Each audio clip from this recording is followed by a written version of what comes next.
नमक का दरोगा कहानी प्रेमचंद की बहुचर्चित कहानियों में से एक है। यह एक आदर्शवादी यथार्थवादी रचना है।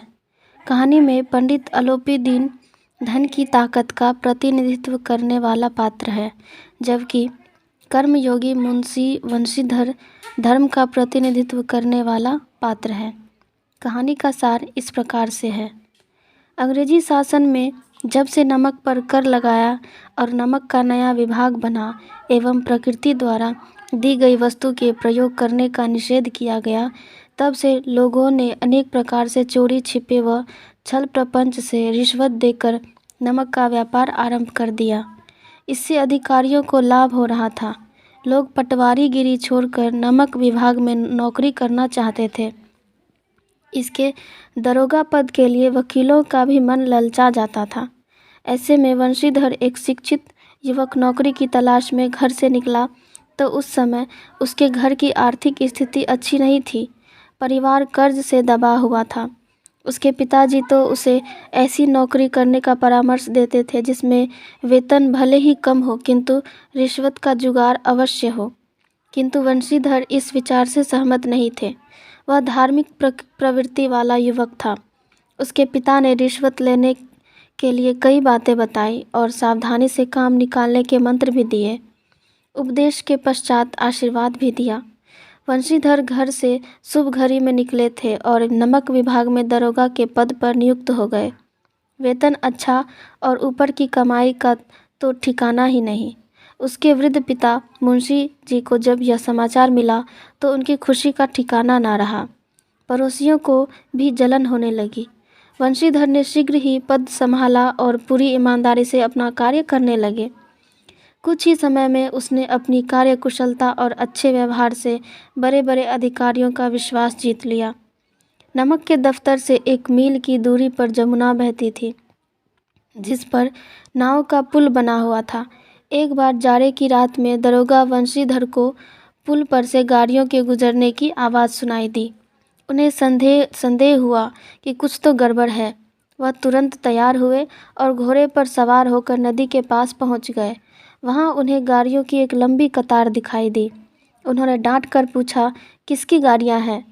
कुछ देर चुप्पी के बाद उत्तर मिला, पंडित अलोपी दीन की, जो उस इलाके का प्रतिष्ठित जमींदार तथा बड़े व्यापारी भी थे और अंग्रेजी अधिकारियों में उनकी पैठ थी। लेकिन यह पूछने पर कि इनमें क्या है, सन्नाटा छा गया। वंशीधर का संदेह बढ़ गया और बोरे को टटोल कर देखा तो भ्रम दूर हो गया। यह नमक ही था। पंडित अलोपी दीन सब अपने सजे हुए रथ पर सवार कुछ सोते जागते से चले आते थे। गाड़ी वालों ने घबरा कर जगाया और बोले, महाराज, दरोगा ने गाड़ियाँ रोक दी हैं और घाट पर आपको खड़े बुलाते हैं। पंडित अलोपी दीन को विश्वास था कि लक्ष्मी जी के सामने सब कुछ झुक जाते हैं, यहाँ तक कि न्याय व नीति भी। पंडित जी लेटे लेटे बोले, चलो चलो, हम आते हैं। घाट पर दरोगा के पास पहुंचकर बोले, बाबूजी आशीर्वाद, कहिए हमसे ऐसा कौन सा अपराध हुआ कि गाड़ियाँ रोक दी गई? वंशीधर बोले, सरकारी हुक्म है। पंडित अलोपी दीन ने वंशीधर को 25,000 तक की रिश्वत देने का लालच दिया, किंतु उन पर धन का कोई प्रभाव नहीं पड़ा, यहाँ तक कि 40,000 पर भी नहीं। धर्म ने धन को पैरों तले कुचल डाला और दरोगा जी ने पंडित अलोपी दीन को हिरासत में ले लिया। पंडित अलोपी दीन हथकड़ियों को देखकर मूर्छित होकर गिर पड़े। रात होते ही जो लोग पंडित जी की जय जयकार करते थे, उनकी स्थिति पर तरह तरह की टिक्का टिप्पणी करने लगे। जब पंडित अलोपी दीन हथकड़ियाँ पहनकर अदालत की तरफ चले तो पूरे शहर में हलचल मच गई। लोगों की भीड़ देखने के लिए जमा हो गई। लोगों को विश्वास नहीं हो रहा था कि पंडित अलोपी दीन कानून के पंजे में फंस गए।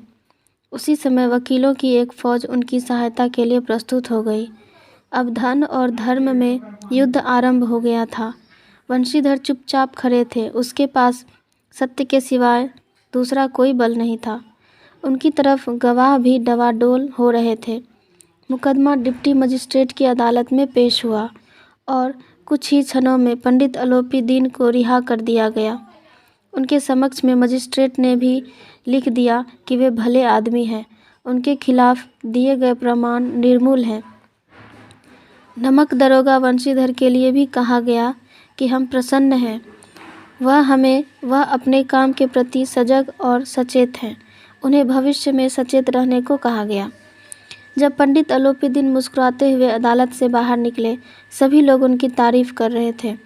उनके स्वजन धन लुटा रहे थे। दूसरी ओर वंशीधर पर व्यंग बाण छोड़े जा रहे थे। आज वंशीधर को संसार का खेदजनक विचित्र अनुभव हुआ। उन्हें लगा कि न्याय व विद्वता के पुजारी सम्मान के पात्र नहीं हैं। वंशीधर ने धन से बैर लेकर अच्छा नहीं किया था। 1 सप्ताह के पश्चात ही उन्हें नौकरी से निकाले जाने का पत्र मिल गया। वह बहुत दुखी मन से घर आया। बूढ़े पिताजी को पता चला तो उन्हें बहुत दुख हुआ। उन्होंने वंशीधर को भला बुरा सुना दिया। उनकी माताजी की भी 4 धाम की यात्रा की कल्पनाएं मिट्टी में मिल गई थी। पत्नी ने भी कुछ दिन सीधे मुंह बात नहीं की। 1 सप्ताह के पश्चात एक दिन संध्या के समय पंडित अलोपीदीन वंशीधर के घर आ पहुँचे। मुंशी जी उनके स्वागत सत्कार के लिए भागे आए, झुककर सलाम किया तथा खुशामदी की बातें करने लगे। अपने बेटे वंशीधर की बुराई की तथा उसे कुल का कलंक तक कह डाला, किंतु पंडित अलोपीदीन ने उन्हें ऐसा करने से रोक दिया और उसे कुल तिलक मनुष्य बताया।